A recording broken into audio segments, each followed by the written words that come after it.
जोहार। जय भारत पार्टी के सभी क्रांतिकारी साथीगण और विशेषकर इस जय भारत पार्टी को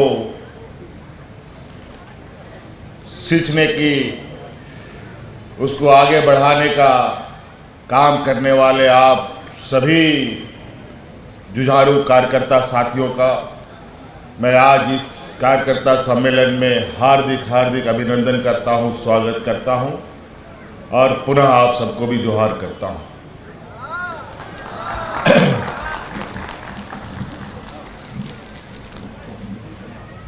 समय थोड़ा कम है, आज बहुत लंबा सफ़र करने के बाद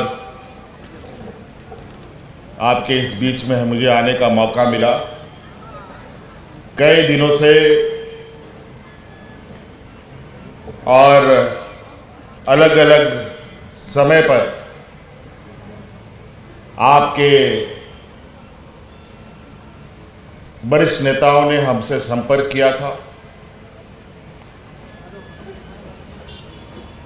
असम राज्य में हो रहे यहाँ के गरीब, गुरबा, किसान, आदिवासी, दलित पिछड़ों के ऊपर, अल्पसंख्यकों के ऊपर हो रहे अत्याचारों को लेकर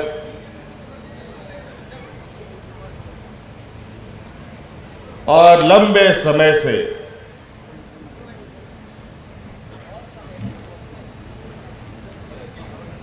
आप लोगों का ये संघर्ष भी चला आ रहा है। कई राजनीतिक उतार चढ़ाव,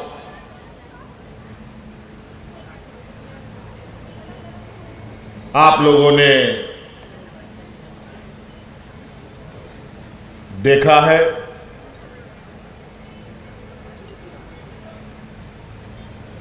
हजारों वर्षों से आप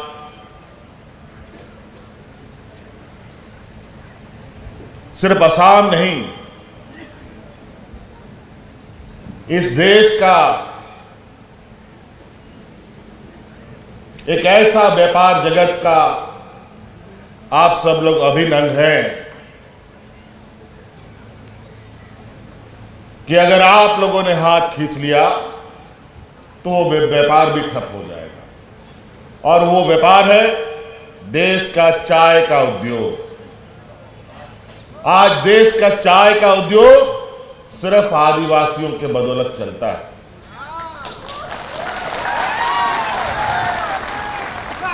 और बदले में इस उद्योग को चलाने वालों जो हमारे मूल रूप से आदिवासी भाई हैं, बहनें हैं, माताएं हैं, बुजुर्ग हैं, उनको क्या मिला, क्या मिलता है, ये किसी से छुपा नहीं है। कई और कारण भी है, कई ढेर सारे विषय हैं। आज आप लोगों के अधिकार की लड़ाई लड़ते लड़ते आपके समक्ष प्रदीप नाग जी ने अपना प्राण त्याग दिया। इसी तरीके के हमारे झारखंड में भी हक, अधिकार, जल, जंगल, जमीन और अपनी पहचान की लड़ाई के लिए एक नहीं, दो नहीं, 40, 45, 50 साल तक संघर्ष हुआ। संघर्ष करते करते थक गए, लेकिन कुछ हुआ नहीं। अंत में हम लोगों के अग्रणी नेताओं ने, जैसे आदरणीय दिसोम गुरु शिबू सोरेन जी ने और अनगिनत हमारे वरीय क्रांतिकारी नेताओं ने ये निर्णय लिया कि अब हम लोग अपना अलग राज बनाएंगे। लेकिन ये संकल्प बहुत बड़ा संकल्प था। जब इसका बिगुल फूंका गया था हमारे धनबाद जिले से, जिसको कोयला नगरी भी बोलते हैं, जिसमें कई बड़े बड़े सिनेमा भी बने, वहां से यह घोषणा हुआ कि अलग राज्य हम लोग अपना बनाएंगे। तो हमारे नेताओं ने संकल्प लिया, कार्यकर्ताओं ने संकल्प लिया। उन्हीं में से हमारे क्रांतिकारी नेता शक्तिनाथ महतो जी थे। उन्होंने कहा ये लड़ाई छोटा नहीं है, ये लड़ाई बहुत लंबा चलेगा। इसके लिए अगर आप लोग तैयार हैं तो हम लोग भी नेतृत्व करने के लिए तैयार हैं। और उन्होंने ये कहा भी था, इस लड़ाई में जो पहली पंक्ति का लोग खड़ा है वो सब मारा जाएगा, और जो दूसरा पंक्ति का लोग है वो सब जेल जाएगा। तब जाकर क्या तीसरा पीढ़ी इस राज को सजाएगा और संवारेगा। ठीक वही घटनाक्रम हुआ। अनेकों झारखंड मुक्ति मोर्चा के सिपाही आंदोलन में मारे गए। ना जाने कितने महिलाओं का मांग का सिंदूर उजड़ गया, ना जाने कितना बच्चा अनाथ हो गया। कई लोग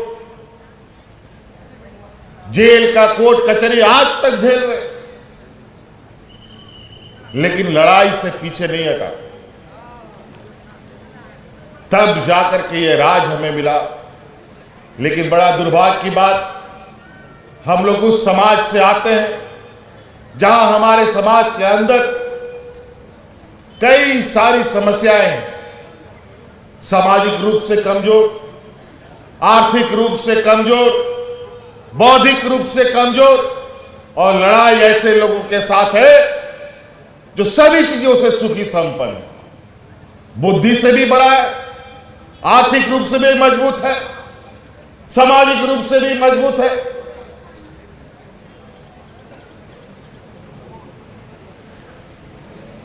इसीलिए अगर असम में परिवर्तन लाना है तो सबसे पहले हमें एक छत पर आना पड़ेगा, एक छांव पर आना पड़ेगा।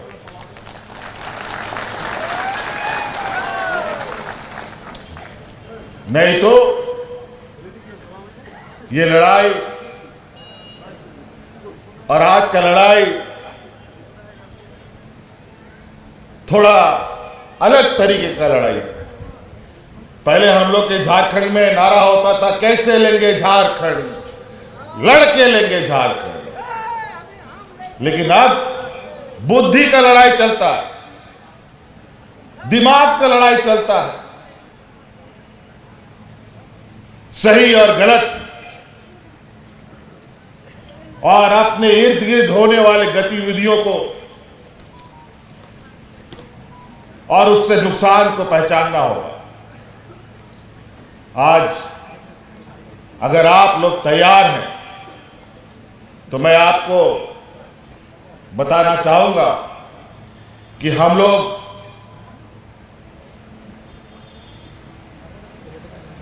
ऐसे लोगों के सपूत हैं, ऐसे खून का कतरा है जो हम लोगों ने कभी पीठ नहीं दिखाया। हम लोगों ने जब जब लड़ा है, और इतिहास भी गवाह है, आदिवासी समाज कभी किसी का गुलामी नहीं किया है। कमजोर जरूर रहा है, गरीबी जरूर रही है। राजा महाराजाओं की तरह आदिवासियों ने कभी किसी के सामने घुटने नहीं टेके। और हमें पता है कि हक अधिकार आज के वक्त कैसे लेना पड़ता है। आज जो षड्यंत्रकारी राजनीतिक वातावरण है, जहां डराया धमकाया जाता है, ईडी सीबीआई इनकम टैक्स के नाम पर राजनीतिक वर्चस्व कायम किया जाता है, हम लोग उनसे डरने वालों में से नहीं है। हमने कहा है, हमें छेड़ोगे तो छोड़ेंगे भी नहीं। इसीलिए आज हमें ये लड़ाई सिर्फ राजनीतिक लड़ाई नहीं, कानूनी लड़ाई भी लड़नी पड़ी। आज यहाँ के आदिवासी समाज जो हजारों वर्षों से यहाँ पर है, मुझे ये बात समझ में नहीं आता, ये बात बताओ, यहाँ पर जो हमारे आदिवासी भाई लोग अलग अलग जगह से असम, झारखंड, छत्तीसगढ़, बंगाल, बिहार से आकर के यहां बसे हैं, ये कल आए हैं क्या? जब बिहार भी अलग नहीं हुआ था, जब उड़ीसा भी अलग नहीं हुआ था, जब असम भी अलग नहीं हुआ था, तब से लोग यहां पर हैं। तो ये भेदभाव क्यों?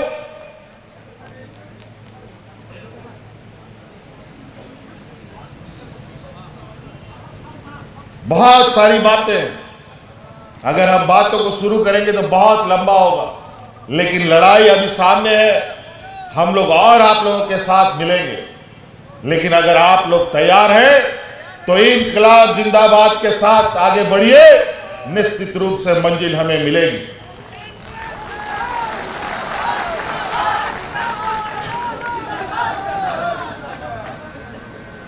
बहुत विचार हमने किया, हमारे कई साथियों ने कहा असम में एक बहुत बड़ा धड़ा, बहुत सारे यातनाओं से गुजर रहा है। अलग अलग समय काल में अलग अलग तरीके से आप लोगों का राजनीतिक उपयोग हुआ,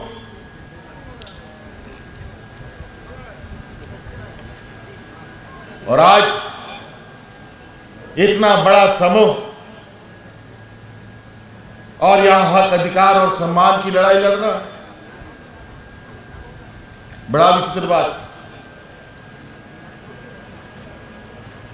और आज जो आपके इस राज्य में सत्ता में काबिज हैं, ये लोग देने वाले लोग नहीं हैं, ये लोग व्यापारी हैं।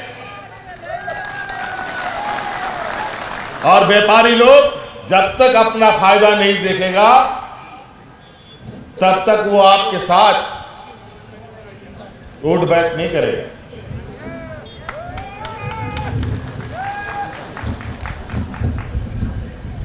इसलिए ये लोग पहले लेंगे, व्यापार करेंगे, अपना फायदा करेंगे, और बचेगा उसमें से भी कितना कम से कम आप तक पहुंचे।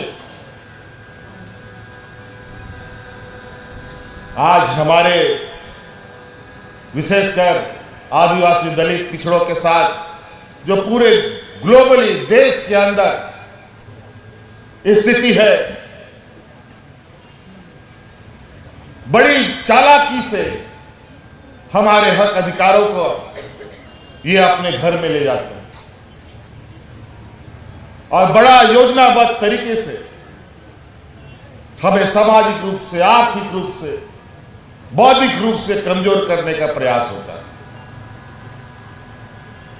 अगर आर्थिक रूप से, सामाजिक रूप से, अगर आप बीडीओ बन गए, सीईओ बन गए, कलेक्टर बन गए, डॉक्टर बन गए, तो क्या चाय बागान में कोई काम करेगा? तो इन लोग को चाय बागान कौन चलाएगा? तो इनको चाहिए मजदूर। पहले भी हम बोला, दिल्ली, मुंबई, गुजरात को विकास करना है, वहां बिल्डिंग बनानी है, सड़क बनाना है, पुल बनाना है तो वहां मजदूरी के खटेगा। यही आदिवासी, दलित, पिछड़ा, अल्पसंख्यक लोग खटेगा। इसीलिए बड़ा योजनाबद्ध तरीके से, कई तरीके से खनिज संपदाओं से हमारा झारखंड सजा हुआ है। देश का सबसे अधिक खनिज संपदा हमारे राज्य में पाया जाता है, लेकिन वहां के लोगों की हालत क्यों खराब हो गई? क्योंकि उसको चारागाह बनाया। असम इतना खूबसूरत वादियां, कई ऐसे राज्य हैं जहां एक भी खनिज संपदा नहीं है, लेकिन आज वो देश के अग्रणी राज्यों में है। क्यों?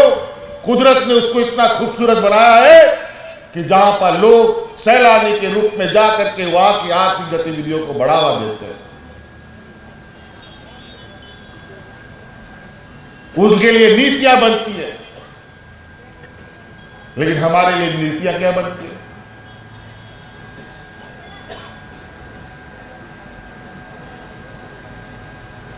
आज कहीं ना कहीं नीति बनाने के वक्त हम लोग सिर्फ उनका एक कहा जाए ऐसे वस्तुओं के संज्ञान में आते हैं जहां हमारा कोई महत्व नहीं, लेकिन अब यह महत्व जनाने का समय आ गया है। इस लोकतंत्र में कई सारी चीजें हैं, लेकिन इसमें चुनाव एक ऐसा माध्यम है जहां 5 साल में आपको एक बार वो मौका मिलता है अपना वोट देने का। अब अलग अलग हो गया है, पंचायत का भी चुनाव होता है, जिला परिषद का भी चुनाव होता है, नगर का भी चुनाव होता है, तो अलग अलग समय में आपको एक बार वो मौका मिलता है।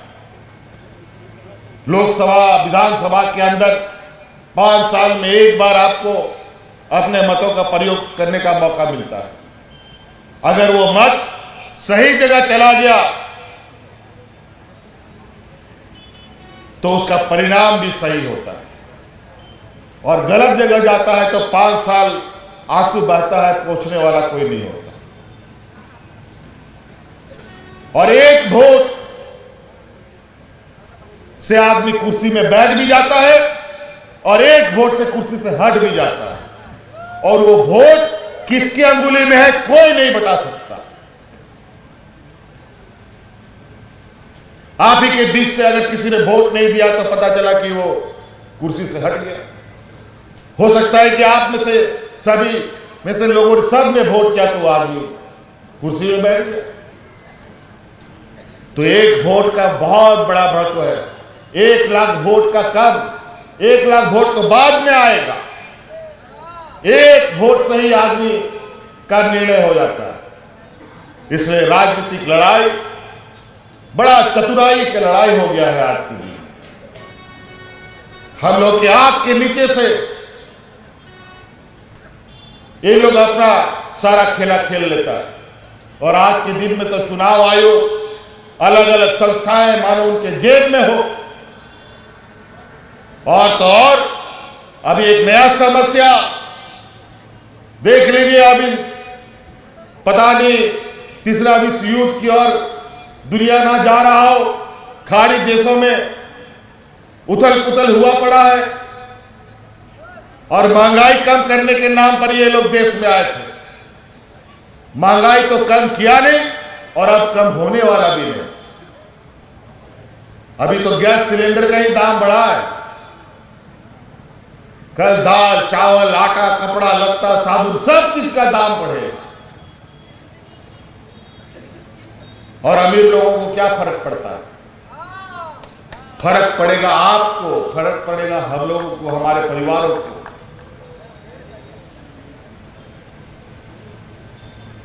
तो इसीलिए हम लोग आने वाला चुनाव को ध्यान में रखकर हम लोग एक रणनीति बनाने का प्रयास में है। हमारे और आपके कई नेताओं का परस्पर संपर्क लगा हुआ है और इस बार ऐसा प्रयास होगा कि मौजूदा सत्ता को भी यह समझ में आ जाए कि राजनीतिक सिर्फ उन्हीं को नहीं आता है। जिस समय गरीब गुरुआ ने अपना कमर कस लिया तो उसमें लड़ना भी संभव नहीं।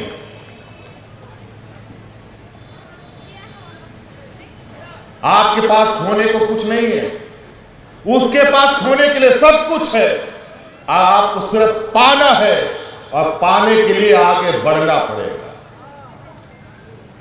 थोड़ा सा आप पेड़ हिलाइए, सब फल लगा हुआ गिर जाएगा नीचे, बता देते हैं।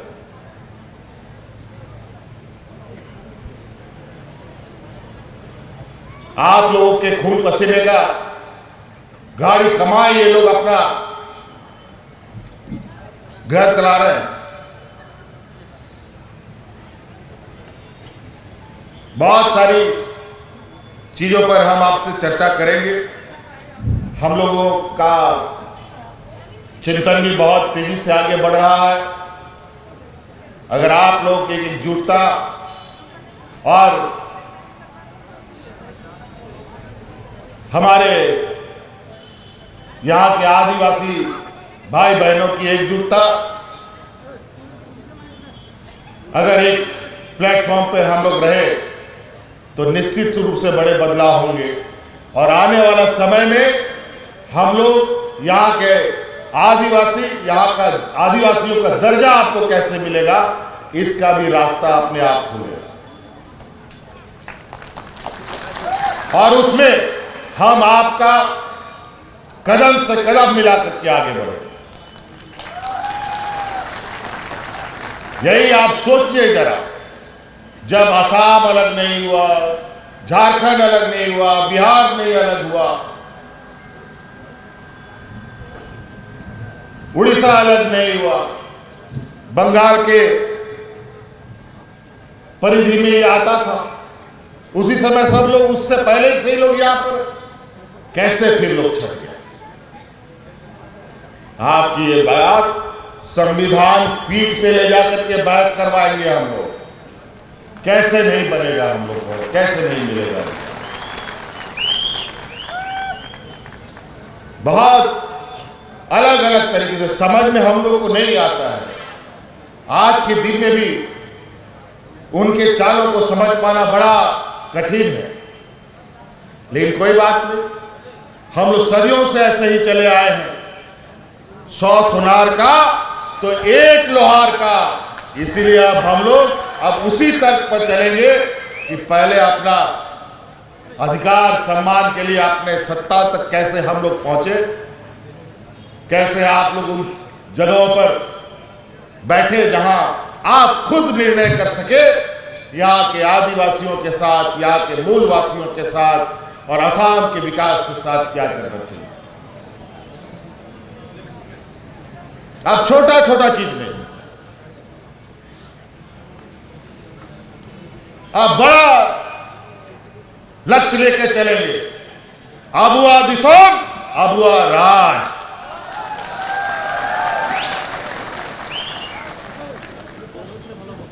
इस लक्ष्य के साथ चलेंगे।